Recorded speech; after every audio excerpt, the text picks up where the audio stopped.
बोला जाता है तो जहन में पहला तस्वुर 5 हस्तियों का आता है। आप फरमाते क्यों? फरमाते हैं इसलिए कि अगरचे अहले बैत में हुजूर की तमाम अज़वाज शामिल हैं, तमाम औलाद शामिल है, सारी बेटियां शामिल हैं, बेटे शामिल, खानदान शामिल, लेकिन जो पंचतन पाक हैं उनको अहले बैत के अंदर एक खास मकाम हासिल है। उसकी वजह क्या है? वजह यह है कि नबी अलैहिस्सलाम की जो मुज़क्कर औलाद थी वो बुलूगत को नहीं पहुंची। सरकार के बेटे बुलूगत 3 साहबजादे थे हुजूर के, बाद में लिखा कि 5, और बाद में लिखा कि जो तैयब और ताहिर है वो हुजूर के साहबजादों का लक़ब था, नाम नहीं था।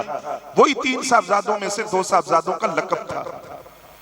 तो नबी अलैहिस्सलाम की सारी औलाद भी अहले बैत में शामिल, खानदान शामिल, लेकिन इन 5 का खास मकाम इसलिए है कि नबी अलैहिस्सलाम की जो मुज़क्कर औलाद थी, बेटे थे, वो बुलूगत को नहीं पहुंचे। और आप जानते हैं कि नस्ल बेटों से चलती है, नस्ब किसी का वो बेटों से आगे बढ़ता है, मुज़क्कर औलाद से बढ़ता है। अब यहां मसला ये था कि नबी अलैहिस्सलाम की मुज़क्कर औलाद नहीं थी, वो बुलूगत से पहले इंतकाल कर गए। हुजूर सल्लल्लाहु अलैहि वसल्लम इस बात पर परेशान भी थे। मौजूद है कि हुजूर रोए भी, जब आपके एक बेटे का विसाल हुआ तो हुजूर रोए भी। और ये जुमला भी आपने अपनी जुबान अक़दस से फरमाया कि दिल भी गमज़दा है, आंखें भी रो रही हैं, लेकिन जुबान से वही निकलेगा जिस पर खुदा राजी होगा। शिकवा नहीं करूंगा खुदा की बारगाह में। तो अल्लाह ने फरमाया कि हबीब आप गमज़दा ना हो, लोगों का नस्ब, उनकी नस्ल उनके बेटों से आगे बढ़ती है। आपका नस्ब, आपकी नस्ल आपकी बेटी सैयदा ज़हरा पाक से आगे चलेगी। और जो मौला अली उल मुर्तज़ा और सैयदा ज़हरा पाक की औलाद है वो औलाद रसूल कहलाएगी। इसीलिए मौला अली उल मुर्तज़ा रज़ियल्लाहु तआला अन्हु की जो दूसरी अज़वाज हैं उनसे जो औलाद है, जिस तरह उम्मुल बनीन फातिमा किलाबिया रज़ियल्लाहु तआला अन्हा है, जिनके बेटे हज़रत अब्बास हैं, जो दूसरी औलाद है दूसरी अज़वाज से, वो फातिमी सादात नहीं कहलाते। सैयद और आले रसूल वो कहलाएंगे, सादात वो कहलाएंगे जो मौला अली उल मुर्तज़ा और सैयदा फातिमा ज़हरा की औलाद है। और ये इमाम हसन और इमाम हुसैन से आगे चली। अकीदे की बात जरूरी है। वाक़े करबला की तरफ मैं फिर आता हूँ। वाक़े करबला के अंदर इमाम अली मकाम के एक साहबजादे इमाम ज़ैनुल आबिदीन रज़ियल्लाहु तआला अन्हु मौजूद हैं, जो बीमार करबला हैं। उन्होंने इजाजत मांगी, इमाम अली मकाम ने उनको इजाजत नहीं दी। हिकमत क्या थी अल्लाह की? जो औलाद रसूल का सिलसिला आगे चला वो इमाम ज़ैनुल आबिदीन से आगे चला। आज जो अइम्मा अहले बैत का लफ्ज हम बोलते हैं, और ये भी मैं आपसे अर्ज कर दूं, ये 12 इमाम की इस्तिलाह हमारे नजदीक नहीं है। क्यों?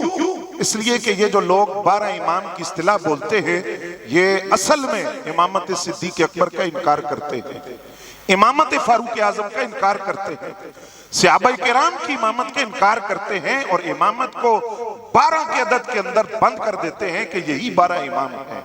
हम कहते हैं 12 इमाम नहीं, अइम्मा अहले बैत हमारे सरों के ताज। इमाम ज़ैनुल आबिदीन रज़ियल्लाहु तआला अन्हु के बेटे थे इमाम मोहम्मद बाकिर। अब आप सुभान अल्लाह कहें जरा सा।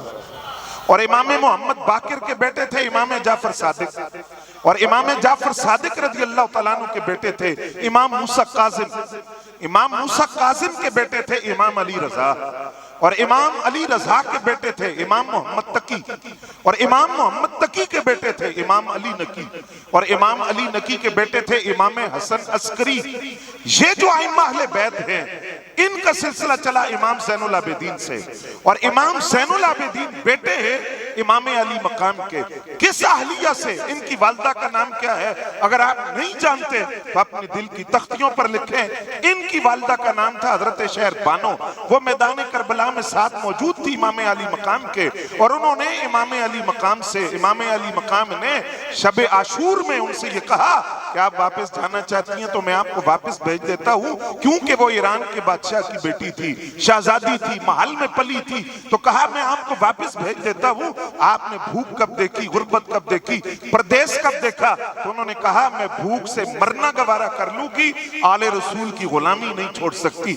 ये जो हजरत शहर बानो है, ये वालदा है इमाम ज़ैनुल आबिदीन की, और अहलिया हैं हजरत इमाम अली मकाम की, और इनके बेटे इमाम ज़ैनुल आबिदीन जिनसे आगे सिलसिला चला आइम्मा अहले बैत का, सवाल यह है कि इमाम अली मकाम से इमाम ज़ैनुल आबिदीन जो जिनके बतन से पैदा हुए हजरत शहर बानो, इनका निकाह इमाम अली मकाम से किसने किया था? इसका जवाब आपको वो लोग नहीं देंगे। मैं अर्ज करता हूं किसने किया था? ईरान फतह हुआ था फारूक आजम रज़ी अल्लाह तआला अन्हु के दौर में, और ये शहजादी जो थी ये माले गनीमत में आई थी। जब ये दरबारे फारूकी में दाखिल हुई तो ये इतनी खूबसूरत थी और सोना चांदी कीमती लिबास पहना हुआ। तो हजरत फारूक आजम ने अपने साहब से पूछा, ये बताओ मैं इनका निकाह किससे करूं? तो उन्होंने कहा आप अपने बेटे अब्दुल्ला इब्ने उमर से करें। फरमाया नहीं, ये शहजादी है, निकाह शहजादे से होगा और मेरी निगाह में शहजादा हुसैन इब्ने अली है। तुम बुलाओ हुसैन इब्ने अली को, और उनके साथ निकाह किया।